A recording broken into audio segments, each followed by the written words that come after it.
की, साड़ू माता की, सवाई भोज महाराज की, सवाई भोज महाराज की, देवनारायण भगवान की, देवनारायण भगवान की,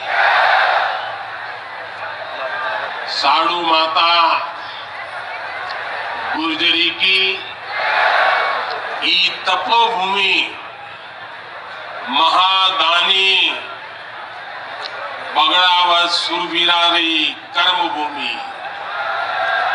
और देवनारायण भगवान री जन्मभूमि माला सेरी डूंगरी न मारो प्रणाम।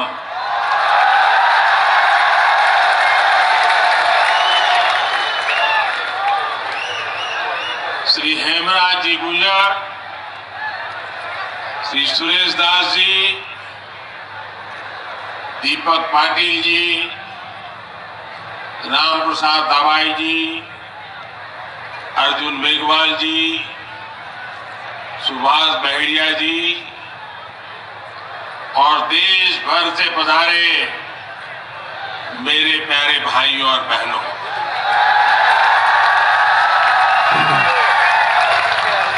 आज इस पावन अवसर पर भगवान देवनारायण जी का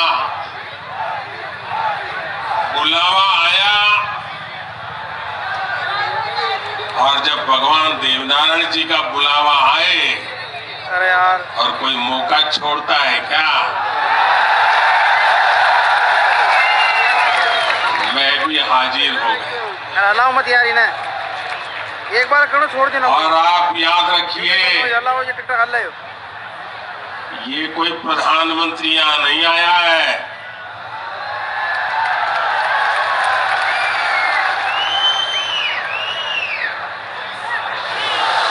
मैं पूरे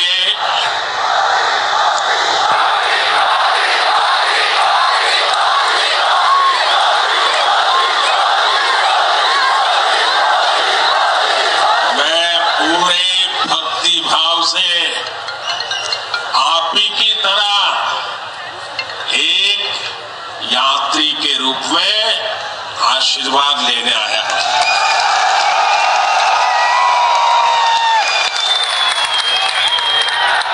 अभी मुझे यज्ञशाला में पूर्णाहुति देने का भी सौभाग्य मिला। मेरे लिए ये भी सौभाग्य का विषय है कि मुझ जैसे एक सामान्य व्यक्ति को आज आपके बीच आकर के भगवान देवनारायण जी का और उनके सभी भक्तों का आशीर्वाद प्राप्त करने का ये पुण्य प्राप्त हुआ है। भगवान देवनारायण और जनता जनार्दन दोनों के दर्शन करके मैं आज धन्य हो गया।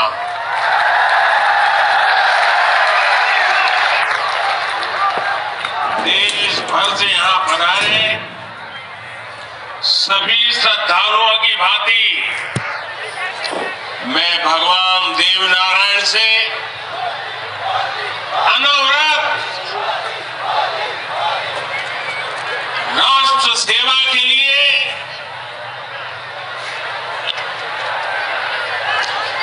गरीबों के कल्याण के लिए आशीर्वाद मांगने आया।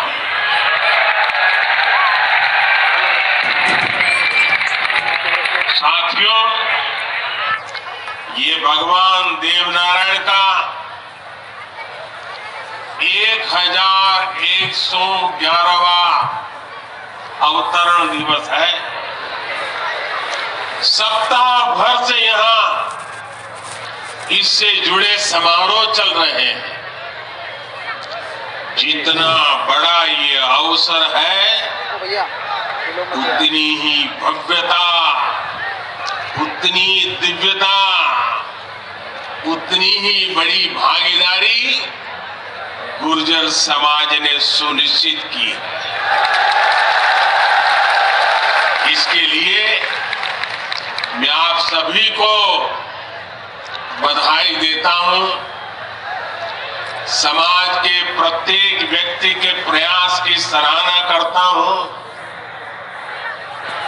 भाइयों और बहनों, भारत के हम लोग हजारों वर्षों पुराने अपने इतिहास, अपनी सभ्यता, अपनी संस्कृति पर गर्व करते हैं। दुनिया की अनेक सभ्यताएं समय के साथ समाप्त हो गई, परिवर्तनों के साथ खुद को ढाल नहीं पाई। भारत को भी भौगोलिक, सांस्कृतिक, सामाजिक और वैचारिक रूप से तोड़ने के बहुत प्रयास हुए, लेकिन भारत को कोई भी ताकत समाप्त नहीं कर पाई। भारत सिर्फ एक भूभाग नहीं है, बल्कि हमारी सभ्यता की, संस्कृति की, सद्भावना की, संभावना की एक अभिव्यक्ति है। इसलिए आज भारत अपने वैभवशाली भविष्य की नींव रख रहा है और जानते हैं इसके पीछे सबसे बड़ी प्रेरणा, सबसे बड़ी शक्ति क्या है? किसकी शक्ति से, किसके आशीर्वाद से भारत अटल है, अजर है, अमर है। मेरे प्यारे भाइयों और बहनों, ये शक्ति हमारे समाज की शक्ति, देश के कोटि कोटि जनों की शक्ति। यार पीछे कौन बनाएगा फिर? भारत की हजारों वर्षों की यात्रा में गिर जाएंगे नीचे से। समाज शक्ति की बहुत बड़ी भूमिका है। हमारा ये सौभाग्य रहा है कि हर महत्वपूर्ण काल में हमारे समाज के भीतर से ही एक ऐसी ऊर्जा निकलती है जिसका प्रकाश सबको दिशा दिखाता है, सबका कल्याण करता है। भगवान देवनारायण भी ऐसे ही ऊर्जा पुंज थे, अवतार थे, जिन्होंने अत्याचारियों से हमारे जीवन और हमारी संस्कृति की रक्षा की। देव रूप में मात्र 31 वर्ष की आयु बिताकर जनमानस में अमर हो जाना सर्वसिद्ध अवतार के लिए ही संभव है। उन्होंने समाज में फैली बुराइयों को दूर करने का साहस किया, समाज को एकजुट किया, समरसता के भाव को फैलाया। भगवान देवनारायण ने समाज के विभिन्न वर्गों को साथ जोड़कर आदर्श व्यवस्था कायम करने की दिशा में काम किया। यही कारण है कि भगवान देवनारायण के प्रति समाज के हर वर्ग में श्रद्धा है, आस्था है। इसलिए भगवान देवनारायण जीवन में परिवार के मुखिया की तरह है। उनके साथ परिवार का सुख दुख बांटा जाता है। भाइयों और बहनों, भगवान देवनारायण ने हमेशा सेवा और जन कल्याण को सर्वोच्चता दी। यही सीख, यही प्रेरणा लेकर हर श्रद्धालु यहां से जाता है। जिस परिवार से वे आते थे, वहां उनके लिए कोई कमी नहीं थी, लेकिन सुख सुविधा के बजाय उन्होंने सेवा और जन कल्याण का कठिन मार्ग चुना। अपनी ऊर्जा का उपयोग भी उन्होंने प्राणी मात्र के कल्याण के लिए किया। भाइयों और बहनों, भला जी भला, देव भला।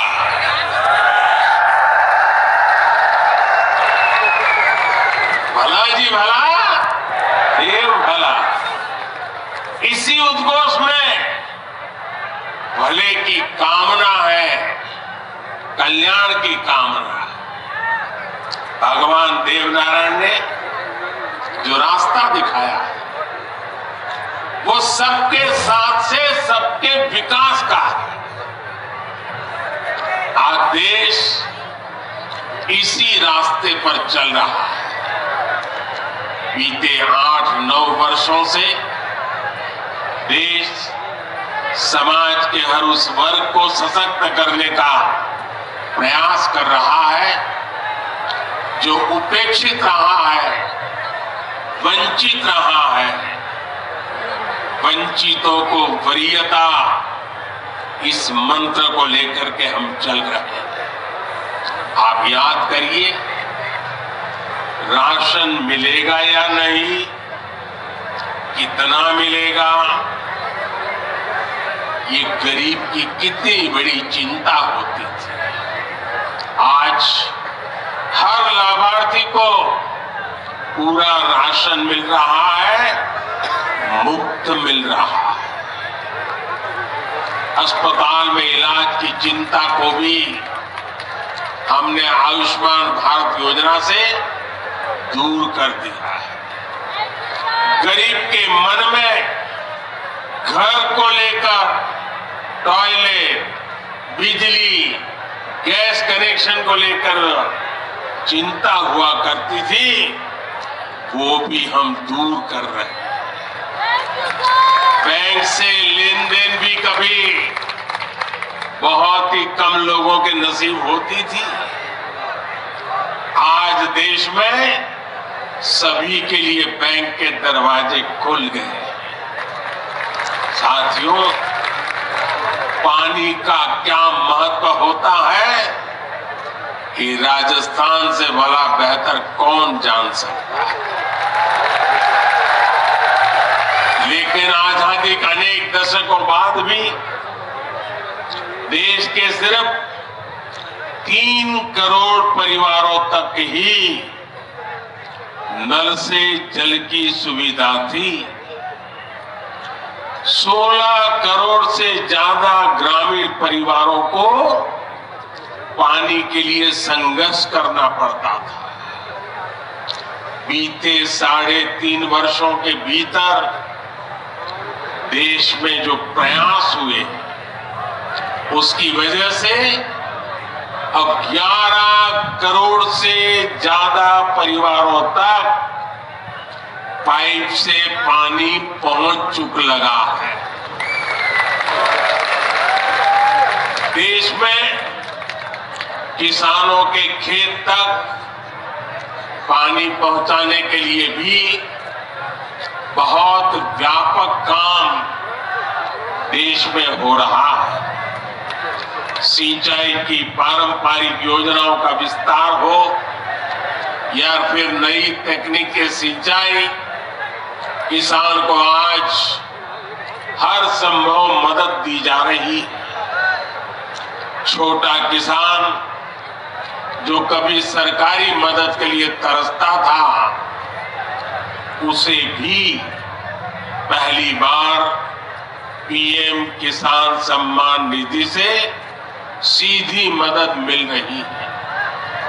यहां राजस्थान में भी किसानों को पीएम किसान सम्मान निधि के तहत 15,000 करोड़ रुपए से अधिक सीधे उनके बैंक खातों में भेजे गए हैं। साथियों, भगवान देवनारायण ने गौ सेवा को समाज सेवा का, समाज के सशक्तिकरण का माध्यम बनाया था। बीते कुछ वर्षों से देश में भी गौ सेवा का ये भाव निरंतर सशक्त हो रहा है। हमारे यहाँ पशुओं में खुर और मुंह की बीमारियां, खुरपका और मुंहपका कितनी बड़ी समस्या थी, ये आप अच्छी तरह जानते हैं।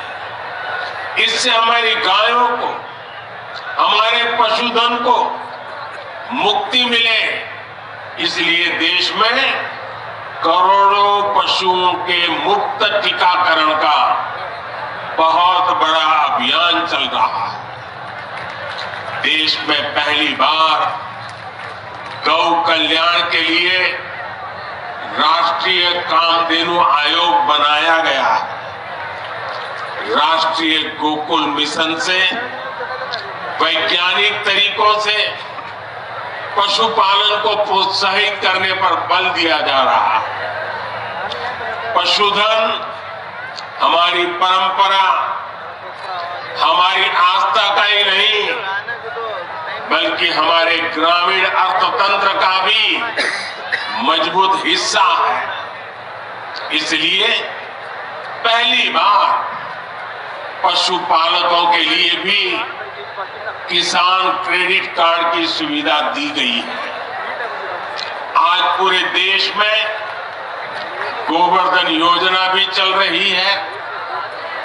ये गोबर सहित खेती से निकलने वाले कचरे को कंचन में बदलने का अभियान है। हमारे जो डेयरी प्लांट है, वे गोबर से पैदा होने वाली बिजली से ही चले, इसके लिए भी प्रयास किए जा रहे हैं। साथियों, पिछले वर्ष स्वतंत्रता दिवस के अवसर पर मैंने लाल किले से पंच प्राणों पर चलने का आग्रह किया था। उद्देश्य यही है कि हम सभी अपनी विरासत पर गर्व करें, गुलामी की मानसिकता से बाहर निकले और देश के लिए अपने कर्तव्यों को याद रखें। अपने मनुष्यों के दिखाए रास्तों पर चलना और हमारे बलिदानियों, हमारे शूरवीरों के शौर्य को याद रखना भी इसी संकल्प का हिस्सा है। राजस्थान तो धरोहरों की धरती है। यहां सृजन है, उत्साह और उत्सव भी है, परिश्रम और परोपकार भी है। शौर्य यहां घर घर के संस्कार है। रंग राग राजस्थान के पर्याय है। उतना ही महत्व यहां के जन जन के संघर्ष और संयम का भी है। ये प्रेरणा स्थली भारत के अनेक गौरवशाली पलों की, व्यक्तित्व की साक्षी रही है। तेजासी से बाबूजी तक, गोगा जी से रामदेव जी तक, बप्पा रावल से महाराणा प्रताप तक,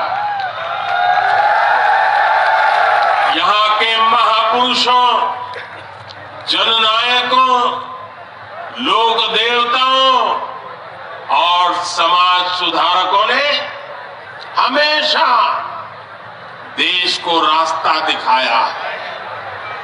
इतिहास का शायद ही कोई कालखंड है जिसमें इस मिट्टी ने राष्ट्र के लिए प्रेरणा न दी हो। इसमें भी गुर्जर समाज शौर्य, पराक्रम और देशभक्ति का पर्याय रहा है। राष्ट्र रक्षा हो या फिर संस्कृति की रक्षा, गुर्जर समाज ने हर कालखंड में प्रहरी की भूमिका निभाई है। क्रांतिवीर भूप सिंह गुर्जर, जिन्हें विजय सिंह पथिक के नाम से जाना जाता है, उनके नेतृत्व में बिजोलिया का किसान आंदोलन आजादी की लड़ाई में एक बड़ी प्रेरणा था। कोतवाल धन सिंह जी और जोगराज सिंह जी ऐसे अनेक योद्धा रहे हैं जिन्होंने देश के लिए अपना जीवन दे दिया। यही नहीं, राम प्यारी गुर्जर, पन्ना धाय जैसी नारी शक्ति की ऐसी महान प्रेरणाएं भी हमें हर पल प्रेरित करती है। ये दिखाता है कि गुर्जर समाज की बहनों ने, गुर्जर समाज की बेटियों ने कितना बड़ा योगदान देश और संस्कृति की सेवा में दिया है। और ये परंपरा आज भी निरंतर समृद्ध हो रही है। ये देश का दुर्भाग्य है कि ऐसे अनगिनत सेनानियों को हमारे इतिहास में वो स्थान नहीं मिल पाया जिसके वो हकदार थे, जो उन्हें मिलना चाहिए था। लेकिन आज का भारत, नया भारत, बीते दशकों में हुई उन भूलों को भी सुधार रहा है। अब भारत की संस्कृति और स्वतंत्रता की रक्षा के लिए भारत के विकास में जिसका भी योगदान रहा, उसे सामने लाया जा रहा है। साथियों, आज ये भी बहुत जरूरी है कि हमारे गुर्जर समाज की जो नई पीढ़ी है, जो युवा है, वो भगवान देव नारायण के संदेशों को, उनकी शिक्षाओं को और मजबूती से आगे बढ़ाएं। ये गुर्जर समाज को भी सशक्त करेगा और देश को भी आगे बढ़ाने में इससे मदद मिलेगी। साथियों, 21वीं सदी का ये कालखंड भारत के विकास के लिए, राजस्थान के विकास के लिए बहुत अहम है। हमें एकजुट होकर देश के विकास के लिए काम करना है। आज पूरी दुनिया भारत की ओर बहुत उम्मीदों से देख रही है। भारत ने जिस तरह पूरी दुनिया को अपना सामर्थ्य दिखाया है, अपना दमखम दिखाया है, उसने शूरवीरों की इस धरती का भी गौरव बढ़ाया है। आज भारत दुनिया के हर बड़े मंच पर अपनी बात डंके की चोट पर कहता है। आज भारत दूसरे देशों पर अपनी निर्भरता कम कर रहा है। इसलिए ऐसी हर बात जो हम देशवासियों की एकता के खिलाफ है, उससे हमें दूर रहना है। हमें अपने संकल्पों को सिद्ध कर दुनिया की उम्मीदों पर खरा उतरना है। मुझे पूरा विश्वास है कि भगवान देव नारायण जी के आशीर्वाद से हम सब जरूर सफल होंगे। हम कड़ा परिश्रम करेंगे, सब मिलकर के करेंगे। सबके प्रयास से सिद्धि प्राप्त होके रहेगी। और ये भी देखिए कैसा संयोग है, भगवान देवनारायण जी का 1111वां अवतरण वर्ष। उसी समय भारत की G20 की अध्यक्षता, और उसमें भी भगवान देवनारायण का अवतरण कमल पर हुआ था।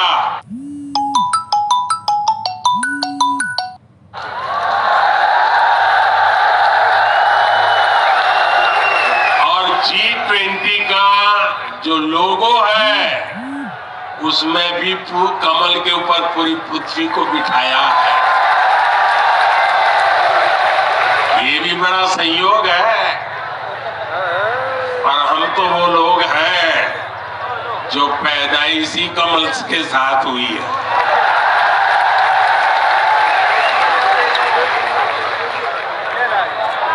और इसलिए हमारा आपका नाता कुछ गहरा है।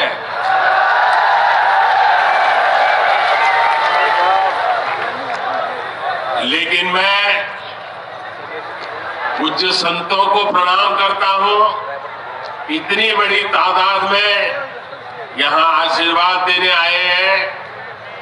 मैं समाज का भी हृदय से आभार व्यक्त करता हूं कि एक भक्त के रूप में मुझे आज यहां बुलाया, भक्ति भाव से बुलाया। ये सरकारी कार्यक्रम नहीं है। पूरी तरह समाज की शक्ति, समाज की भक्ति, उसी ने मुझे प्रेरित किया और मैं आपके बीच पहुंच गया। मेरी आप सबको अनेक अनेक शुभकामनाएं हैं। जय देव दरबार।